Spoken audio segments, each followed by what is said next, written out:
Bonjour à tous et bienvenue sur Cœur épanoui, une émission dédiée à l'information et à l'éducation sexuelle. Sans tabou et sans jugement, des conseils, des astuces, des techniques, des expériences de vie vous seront dévoilées pour booster votre sexualité et apprendre un peu plus sur votre épanouissement personnel et sexuel. Nous recevons dans ce numéro une charmante dame, Kouburat Bara, une dénicheuse en chef de produits naturels de luxe à Natural Addict, avec qui nous parlerons de l'importance des rituels de beauté au sein d'un couple. Madame Kouburat Bara, pensez-vous qu'il est important d'avoir un rituel de beauté au sein de son couple? Je pense qu'il est primordial d'avoir un rituel de beauté au sein du couple parce que c'est un moment privilégié pour le couple. Ça permet au couple de prendre du temps pour soi, d'avoir un moment à deux et de pouvoir partager des moments intimes et échanger. C'est même un moment très privilégié où le couple peut communiquer, parler de leurs défis, ainsi de suite. Quels sont les rituels de beauté que vous pensez qu'on peut introduire dans ta vie de couple? Il y a tellement de rituels qu'on peut introduire dans sa vie de couple, mais il y a le rituel de la grand-mère que je donnerai en premier. C'est le rituel qui consiste par exemple à faire des séances de massage le soir régulièrement par semaine, voire par mois, à son mari ou à son épouse en fait. Il y a par exemple le rituel de rasage qui est un très bon moment. Il y a le rituel du pédicure manicure qui est également un très bon moment.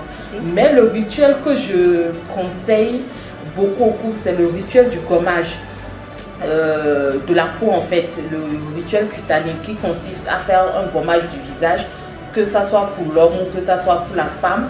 Un gommage du corps régulièrement par semaine avec des produits naturels. Alors parlons de produits naturels. Quels sont les différents types de produits que vous pouvez recommander au sein d'un couple? Étant donné que je suis une accro de produits naturels et c'est même ça la base de mon métier, moi je conseille beaucoup de faire des DIY, c'est ce qu'on appelle généralement dans le jargon les do it yourself. C'est généralement des produits détournés de la cuisine, de la phytothérapie, des produits basiques qu'on peut trouver en surface partout, qu'on peut utiliser. Je parlerai par exemple en exemple d'un gommage, du sel, du sucre, du miel, du curcuma. Aussi, à défaut de pouvoir le faire soi-même, il y a déjà des produits qu'on trouve dans des boutiques spécialisées, déjà conçus de façon naturelle, sans additifs chimiques, que vous pouvez acheter pour ces moments-là. Alors, quel impact pensez-vous que ces rituels de beauté entre partenaires peuvent avoir dans l'épanouissement personnel, et sexuel du couple? Quand je parle d'épanouissement, je parle d'épanouissement du personnel, d'épanouissement entre couples, d'accord, mutuellement, mais également dans leur épanouissement sexuel, parce que je pense que ça a quand même un rôle important dans cette ambiance-là. Pour répondre en fait à cette question, moi je donnerai un exemple qui m'a marqué. J'ai une cliente qui est chef d'entreprise dans une très grosse boîte et à regarder un peu par la dynamique de son couple, elle a quand même un poste plus important que son mari. Une fois j'ai été livrée chez eux, le temps qu'elle me reçoive et tout ça, elle m'a demandé de prendre place et le mari venait de rentrer et je la voyais s'activer pour préparer un petit bol afin de faire un petit massage des pieds à son mari.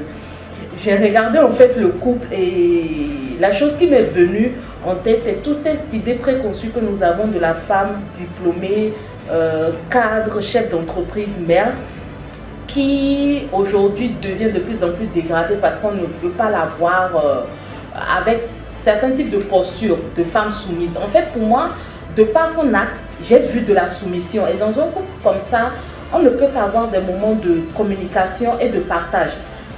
Que ça soit ce petit moment, ces 10 ou 15 minutes qu'elle passe avec son mari, c'est le moment pour elle de savoir comment s'est passée sa journée, au mari de demander comment la journée s'est passée. Partager en fait le quotidien et les défis. C'est comme ça qu'on construit un couple. Donc pour moi, c'est très important d'avoir ces moments très intimistes, entre guillemets, qui permet en fait au couple de pouvoir communiquer, de résoudre des problèmes et de chercher à mieux passer du temps ensemble. sur une journée de 24 heures, on y passe très peu de temps ensemble. 15 minutes par jour, 1 heure par jour, c'est énormément suffisant pour maintenir l'harmonie et la communication dans le couple. J'espère que vous avez compris et assimilé tout ce que Mme Barra nous a dévoilé par rapport au rituel de beauté au sein du couple.